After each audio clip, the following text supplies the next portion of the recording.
President Ronald Reagan of the United States of America. 那位是乔治·舒斯先生，美国国务卿。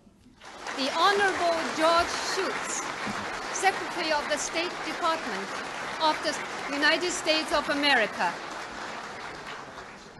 恒安石先生，美国驻华大使。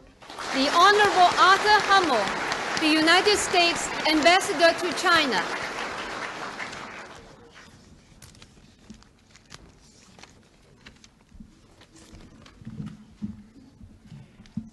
我们大家将会很有价值。It is an honor for Fudan University to have Mr. President visiting us today during his brief stay in Shanghai. We feel especially honored that Mr. President is going to deliver an address to the students and faculty members of Fudan University. I'm sure that the message conveyed through Mr. President's speech will be of great value and worth to all of us.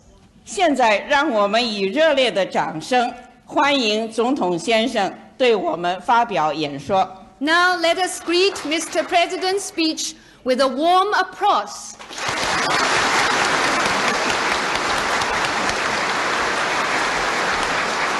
Thank you very much.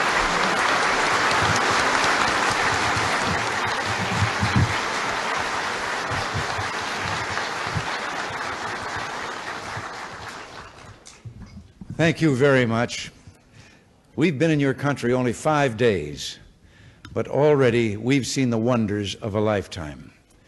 The Great Wall of China, a structure so huge and marvelous that it can be seen from space, the ancient city of Xi'an, and the tomb of the great emperor and the buried army that guards him still. These are the wonders of ages past. But today, I want to talk to you, the young people of a great university, about the future, about our future together, and how we can transform human life on this planet if we bring as much wisdom and curiosity to each other as we bring to our scholarly pursuits. I want to begin, though, with some greetings. I bring you greetings not only from my countrymen, but from one of your countrymen. Some of you know Ye Yong, who was a student here. He graduated from Fudan and became a teacher of English at this university. Now he is at Harvard University in the United States, where he is studying for a doctorate in comparative literature. My staff spoke to him before he left. Mr. Ye wants you to know he's doing fine. He's working hard on his spring term papers, and his thoughts turn to you often. He asked me to deliver a message to his former students, colleagues, friends, and family. He asked me to say for him, and I hope I can, Wo Xiang Nian Da Jia.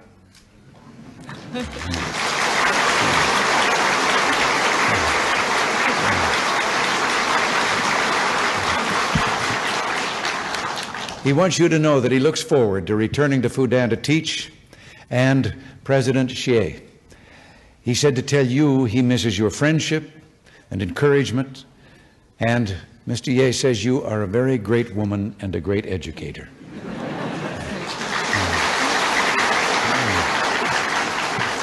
You will be proud to know that he received straight A's last term, and when we congratulated him, he said, I have nothing to be proud of myself.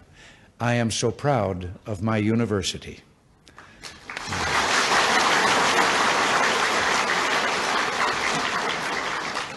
I'd like to say a few words about our China-U.S. educational exchange programs. It's not entirely new, this exchanging of students. Your president, Ye, earned a degree from Smith College in the United States. Smith is also my wife Nancy's alma mater. And President Ye also attended MIT, Massachusetts Institute of Technology, one of our greatest universities of science, engineering, and technology. But in the past few years, our two countries have enjoyed an explosion in the number of student exchanges. 5 years ago, you numbered your students studying abroad in the hundreds. Since then, 20,000 Chinese scholars have studied throughout the world, and more than half of them have come to American schools. More than 100 American colleges and universities now have educational exchanges with nearly as many Chinese institutions. We have committed more resources to our Fulbright program in China than in any other country. 2 of the American professors teaching here at Fudan are Fulbright professors. And there are 20 American students studying with you, and we're very proud of them. American students come to China to learn many things. How you monitor and predict earthquakes, how you've made such strides in researching the cause and treatment of cancer. We have much to learn from you in neurosurgery and in your use of herbs and medicine. And we welcome the chance to study your language, your history, and your society. You, in turn, have shown that you are eager to learn, to come to American schools and study electronics and computer sciences, math and engineering, physics, management, and the humanities. We have much to share in these fields, and we're eager to benefit from your curiosity. Much of this sharing is recently, only 5 years old, but the areas of our mutual cooperation continue to expand. We've already agreed to cooperate more closely in trade, technology, investment, and exchanges of scientific and managerial expertise. And we have just concluded an important agreement to help advance our technological and economic development through the peaceful use of nuclear energy. That term, peaceful use of nuclear energy, is key. Our agreement rests upon important principles of non-proliferation.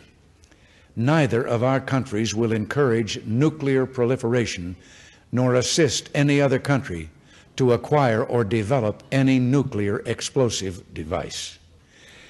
We live in a troubled world, and the United States and China, as 2 great nations, share a special responsibility to help reduce the risks of war. We both agree that there can be only one sane policy to preserve our precious civilization in this modern age. A nuclear war cannot be won and must never be fought. And no matter how great the obstacles may seem, we must never stop our efforts to reduce the weapons of war. We must never stop at all until we see the day when nuclear arms have been banished from the face of this earth.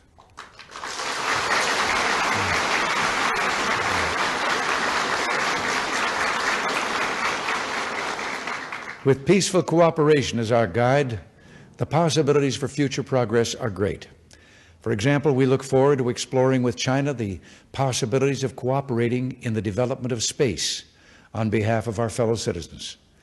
Our astronauts have found that by working in the zero-gravity environment of space, we will be able to manufacture life-saving medicines with far greater purity and efficiency, medicines that will treat diseases of heart attack and stroke that afflict millions of us.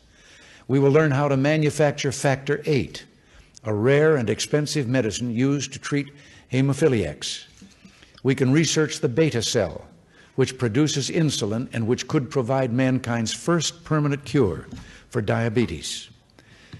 New satellites can be launched for use in navigation, weather forecasting, broadcasting, and computer technology. We already have the technology to make the extraordinary commonplace. We hope to see the day when a Chinese scientist working out an engineering problem in Fudan will be able to hook into the help of a scientist at a computer at MIT, and the scientist in Boston will be able to call on the expertise of the scientist in Shanghai, and all of it in a matter of seconds. My young friends, this is the way of the future. By pooling our talents and resources, we can make space a new frontier of peace. Your government's policy of forging closer ties in the free exchange of knowledge has not only enlivened your economy, it has opened the way to a new convergence of Chinese and American interests. You have opened the door, and let me assure you that ours is also open.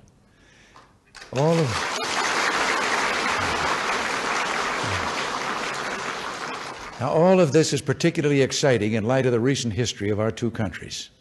For many years, there was no closeness between us, and the silence took its toll. A dozen years ago, it began to change. Together, we made it change. And now, in the past 5 years, Your policy of opening to the outside world has helped us begin to know each other better than we ever have before. But that process has just begun. To many Americans, China is still a faraway place, unknown, unseen, and fascinating. And we are fascinated. I wonder if you're aware of the many ways China has touched American life. The signs of your influence and success abound. If I were spending this afternoon in Washington, I might look out the window and see a man and woman strolling along Pennsylvania Avenue, wearing Chinese silk. They might be on their way to our National Portrait Gallery to see the Chinese art exhibit. And from there, perhaps they would stroll to our National Gallery to see the new building designed by the Chinese-American architect I.M. Pei. After that, they might end their day dining in a restaurant that serves Chinese cuisine. We associate China with vitality, enormous vitality, and something that doesn't always go along with that, subtlety, the subtlety of discerning and intelligent minds. Premier Zhao saw something of the American attitude toward China when he visited us in January. He said after a few days in our country that he never expected such profound feelings of friendship among the American people for the Chinese people. Well, let me say I'm happy to return the compliment. I have found the people of China to be just as warm and friendly toward us, and it's made us very glad.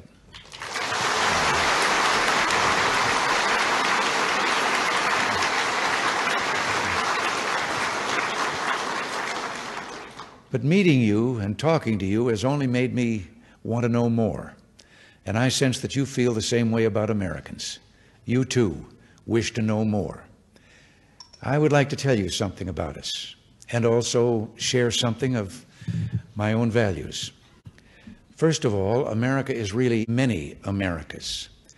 We call ourselves a nation of immigrants, and that's truly what we are. We have drawn people from every corner of the earth. We're composed of virtually every race and religion, and not in small numbers, but large. We have a statue in New York Harbor that speaks of this, a statue of a woman holding a torch of welcome to those who enter our country to become Americans. She has greeted millions upon millions of immigrants to our country. She welcomes them still. She represents our open door. All of the immigrants who came to us brought their own music, literature, customs, and ideas. And the marvelous thing, I think of which we're proud, is they did not have to relinquish these things in order to fit in. In fact, what they brought to America became American. And this diversity has more than enriched us. It has literally shaped us. This tradition, the tradition of new immigrants adding to the sum total of what we are, is not a thing of the past. New immigrants are still bringing their talents and improving the quality of American life. Let me name a few. I think you'll know their names.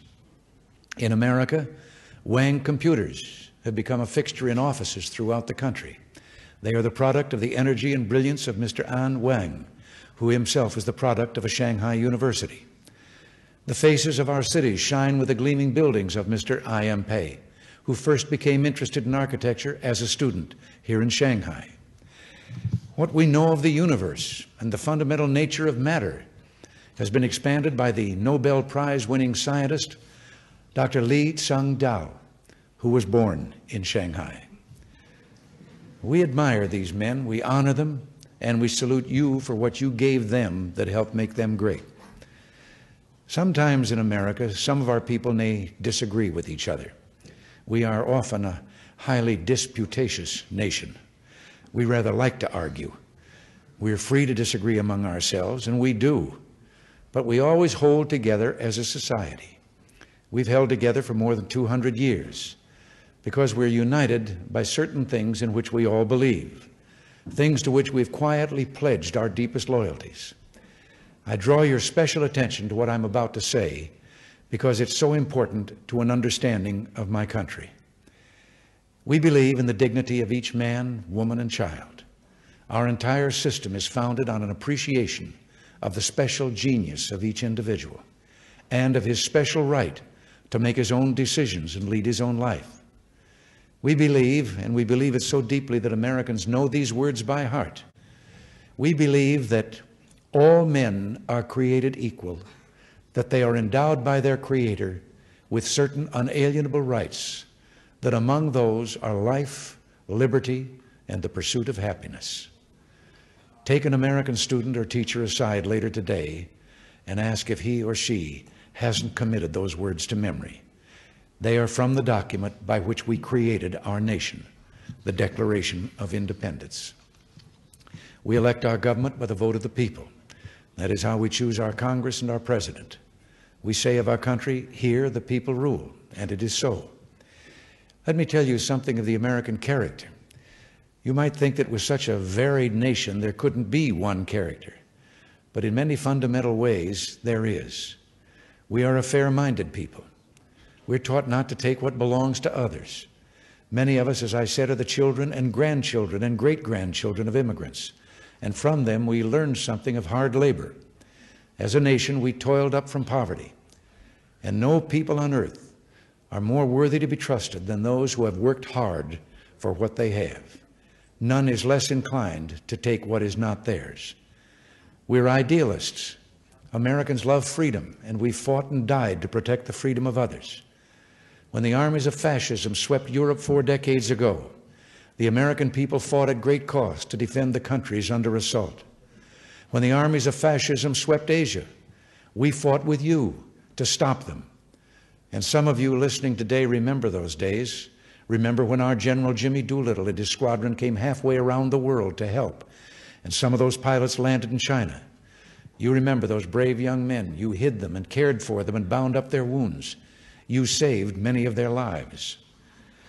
When the Second World War was won, the United States voluntarily withdrew from the faraway places in which we had fought. We kept no permanent armies of occupation. We didn't take an inch of territory, nor do we occupy one today. Our record of respect for the freedom and independence of others is clear. We're a compassionate people. When the war ended, we helped rebuild our allies and our enemies as well. We did this because we wanted to help the innocent victims of bad governments and bad policies, and because if they prospered, peace would be more secure. We're an optimistic people. Like you, we inherited a vast land of endless skies, tall mountains, rich fields, and open prairies. It made us see the possibilities in everything. It made us hopeful. And we devised an economic system that rewarded individual effort, that gave us good reason for hope. We love peace. We hate war. We think, and always have, that war is a great sin, a woeful waste. We wish to be at peace with our neighbors. We want to live in harmony with friends. There is one other part of our national character I wish to speak of. Religion and faith are very important to us. We're a nation of many religions. But most Americans derive their religious belief from the Bible of Moses, who delivered a people from slavery, the Bible of Jesus Christ, who told us to love thy neighbor as thyself, to do unto your neighbor as you would have him do unto you. And this too has formed us. It's why we wish well for others. It's why it grieves us when we hear of people who cannot live up to their full potential and who cannot live in peace. We invite you to know us. That is the beginning of friendship between people. And friendship between people is the basis for friendship between governments. The silence between our governments has ended. In the past 12 years, our people have become reacquainted, and now our relationship is maturing, and we're at the point where we can build the basis for a lasting friendship. You know,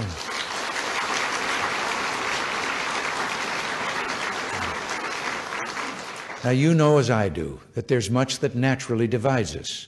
Time and space, different languages and values, different cultures and histories, and political systems that are fundamentally different. It would be foolish not to acknowledge these differences.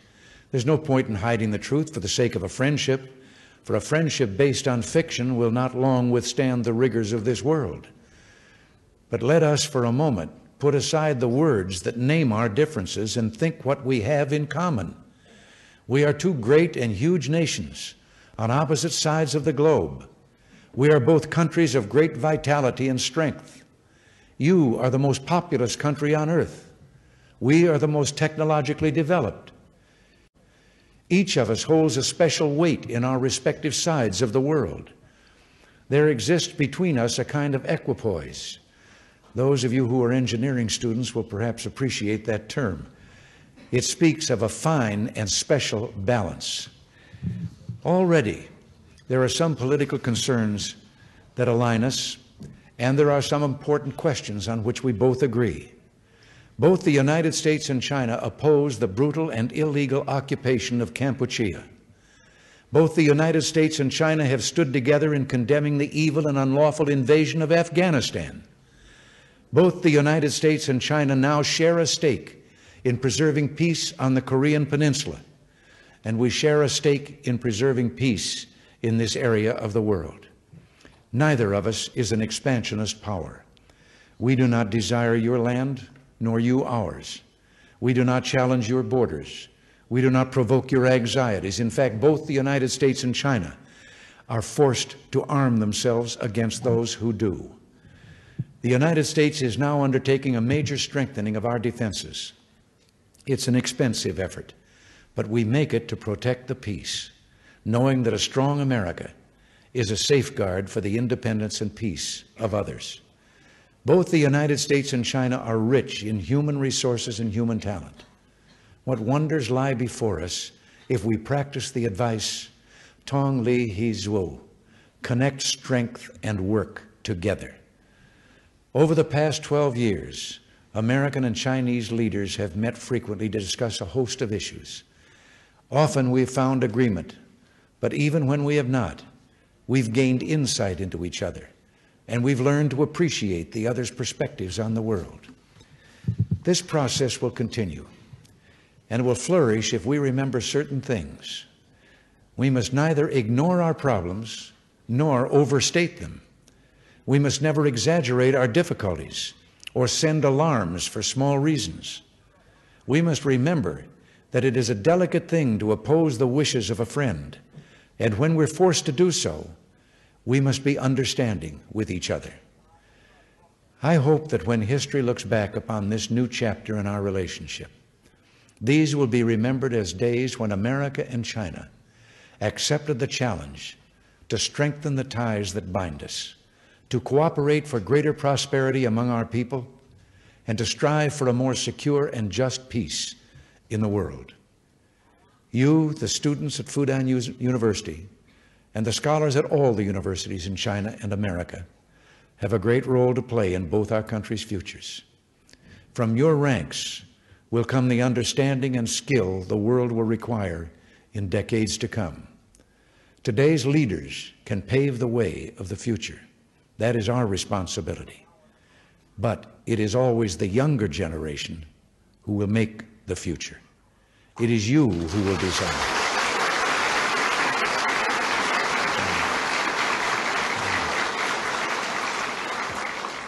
It is you who will decide if a continuing personal friendship can span the generations and the differences that divide us. In such friendship lies the hope of the world. When he was a very young man, Zhou Enlai wrote a poem for a schoolmate who was leaving to study abroad. Zhou appreciated the responsibilities that separated them, but he also remembered fondly the qualities that made them friends. And his poem ends, "Promise, I pray, that someday when task done, we go back farming, we'll surely rent a plot of ground, and as pairing neighbors, let's live." Well, let us, as pairing neighbors, live. I've been happy to speak to you here, to meet you in this city that is so rich in significance for both our countries. Shanghai is a city of scholarship, a city of learning. Shanghai has been a window to the West. It is the city in which my country and yours issued the communique that began our modern friendship. It is the city where the Yangtze meets the East China Sea, which itself becomes the Pacific, which touches our shores. The Yangtze is a swift and turbulent river, one of the great rivers of the world. My young friends, history is a river that may take us as it will, but we have the power to navigate, to choose direction and make our passage together. The wind is up, the current is swift, and opportunity for a long and fruitful journey awaits us. Generations hence will honor us for having begun the voyage, for moving on together, and escaping the fate of the buried armies of Xi'an, the buried warriors who stood for centuries frozen in time, frozen in an unknowing enmity. We have made our choice. Our new journey will continue, and may it always continue in peace and in friendship. Thank you very much.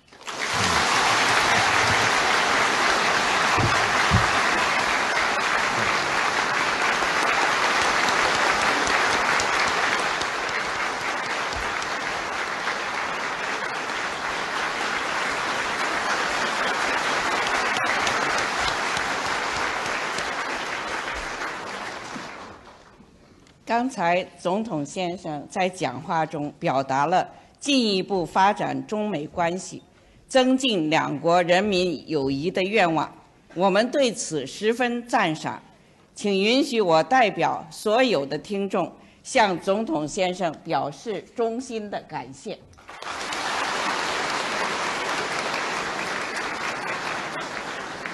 Respected Mr. President, we very much appreciate the goodwill you have just expressed to further promote the Sino-American relationship and to strengthen the friendship between the Chinese and American peoples. On behalf of the audience and in my own name, I would like to express our deep appreciation of your speech.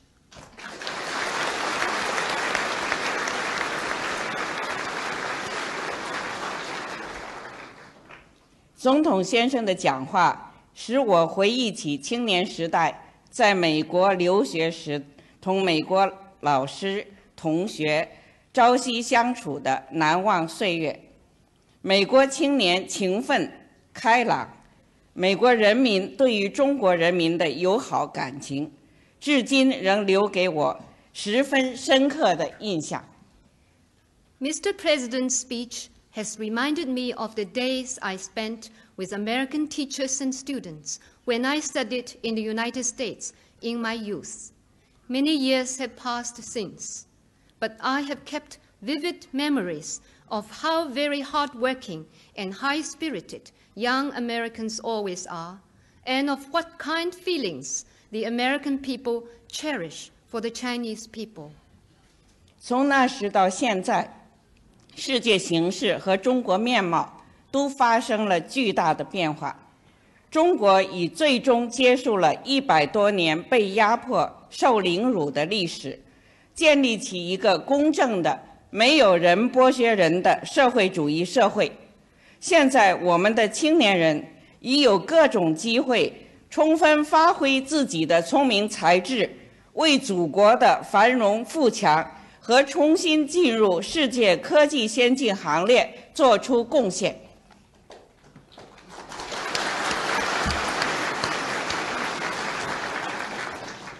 Over these long years, great changes have taken place in China, as well as in the world at large.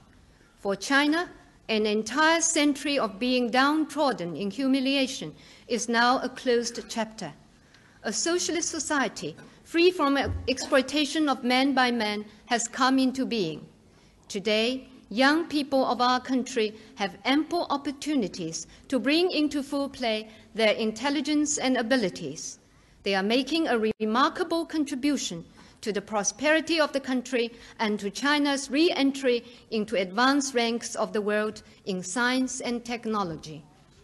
诚然，如总统先生所说的，青年人对世界的未来肩负重任。今天的世界并不安宁，但中国人民是热爱和平的。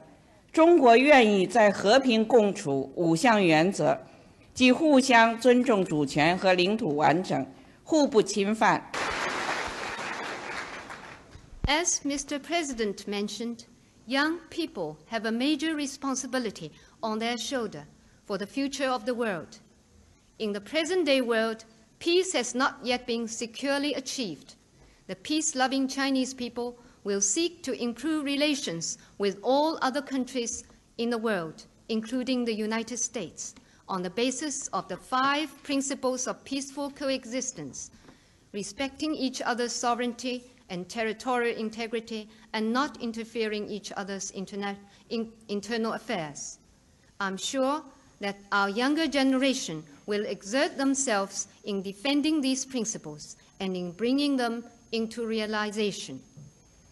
中美两国人民有传统的友谊，两国关系从长期隔绝到今天总统先生的来访，也是一个巨大的变化。我们希望在上述5项原则和中美3个联合公报的基础上，两国关系将保持现有的势头，继续前进。我也相信，复旦的教师和学生将加强和美国各方面的交流，为此做出自己的贡献。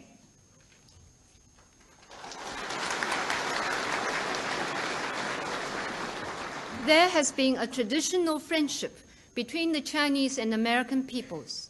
From a long frozen period in the relationship between our two countries to the present visit undertaken by President Reagan, Sino-American relations have followed a zigzag path. We hope both sides will act in accordance with the above-mentioned 5 principles and with the 3 Sino-American joint communiques, so as to keep the present momentum in the development of Sino-American relations and to push such relations further ahead. I believe that our students and faculty members will gladly commit themselves to the continued growth of exchanges in various fields between China and the United States.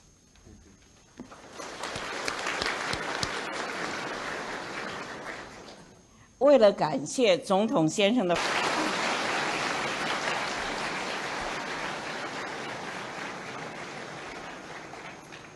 中国历史地图集由我校谭其香教授主持的中国历史地理研究所编绘，共分8卷，现已出版了3卷，其余5卷出版以后，我们将随即转寄给总统先生。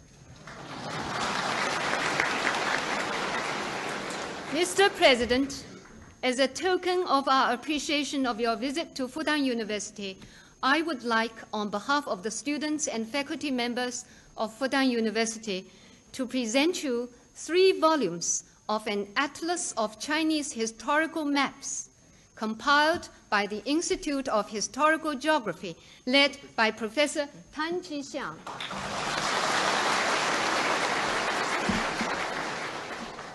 I hope that these volumes will serve as a souvenir to remember your visit by.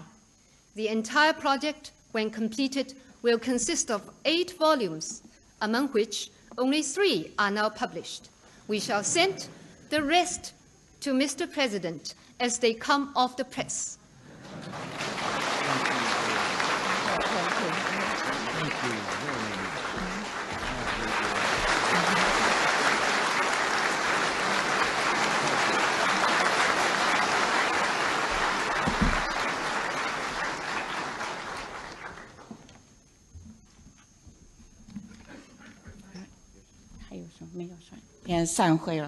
The session is over.